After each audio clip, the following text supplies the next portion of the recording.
And this press conference is being called today by Taking Down NOLA. We're here because we are really concerned with the position of Mayor Landrieu, who has decided on his own that he should decide what happens to these remnants of these monuments. We are of the opinion that the mayor should not make that decision alone, that we are indeed ready to engage the public so that he can find out what people want to do. So we're suggesting to the mayor that he have a series of town hall meetings all over the city where he can solicit people's opinions. We are also concerned that even though this man gave a very moving and supposedly heartfelt interview on Friday, the mayor has not followed up with his real convictions. If his convictions are really that that this was a nightmarish existence for black people under slavery and Jim Crow, then he would be joining with Taking Down NOLA to say that all of these statues to the Confederacy and white supremacy should come down. So we're issuing an invitation to the mayor to finish the job. He has only begun the job, and we want him to finish the job before he leaves office next May. Sorry, hard to hear. Some of the other things you said to finish the job, what are those things? To take down all of the statues to white supremacy, to remove all the names of slave masters off our schools, as well as to change all the name of the streets which are named for Confederate generals and officers. Are you referring, I know that on Taking Down NOLA's website you have an interactive map. Yes. Are those all the symbols and statues that you would like taken down? That's correct. Some of those are private institutions like Tulane University. Well, Tulane University, it's not a public university, but it gets a lot of public support from the state of Louisiana. And so we think that we as taxpayers should have some say-so about Tulane and Turo as well. Now, can you talk about what you want to see in their place?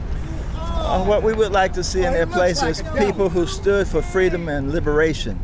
For instance, we think certainly since Harriet Tubman is going to replace Andrew Jackson on the $20 bill, we don't understand why we can't turn Jackson Square into Tubman Square.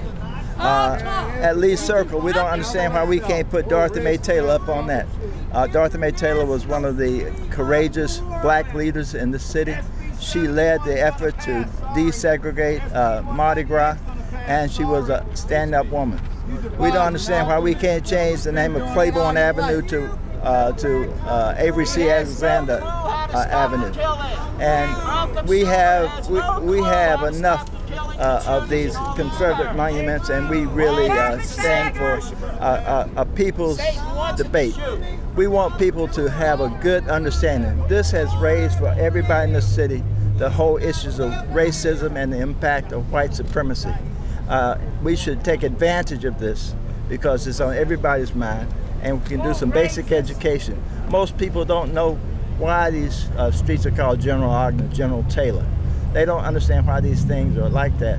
And at least people can now look out their door, get the name of the street, find out what it is, what did it stand for, and we can begin a real discussions about what we need to do. What are your timelines or time frames for getting these Well, things we don't done? have a timeline. The mayor has a timeline. He goes out of office in May. So if he really is sincere about his speech, then he should make sure that this gets done before he leaves office next May. The mayor's office says anyone who's concerned about any other symbols can address that by going through the public process that they laid out. What would you say to that?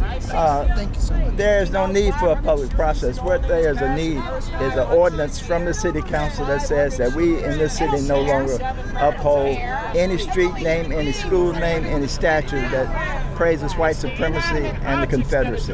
And with that type of ordinance based on principle, anti-racist principles, we would shed ourselves of all of this past of racism and division that these things create. Is that something you guys are going to petition the council to do, or do you think it's the mayor's? I guess we would love for the mayor to take the leadership on this, but we understand that he might not.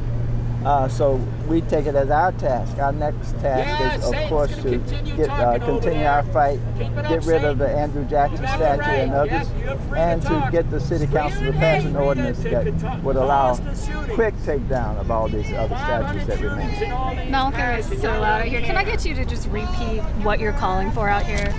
We're calling on the mayor to join with Em Down NOLA and to complete the job. We're also calling on the mayor to initiate a public process in which we as a collective, not just him, that we as a collective decide what happens with the remnants of these statues. Okay, thank you. Any other questions? Any reaction to what's just going on behind you? This is another reflection of the kind of elements that support the Confederacy and support white supremacy. So they are here today to try and provoke us, but again, our movement is not about confrontation with these racists. Our movement is about educating the public about what needs to be done. What were you just saying? If you could repeat that? I was saying that we can have a conversation. That's what tourism is.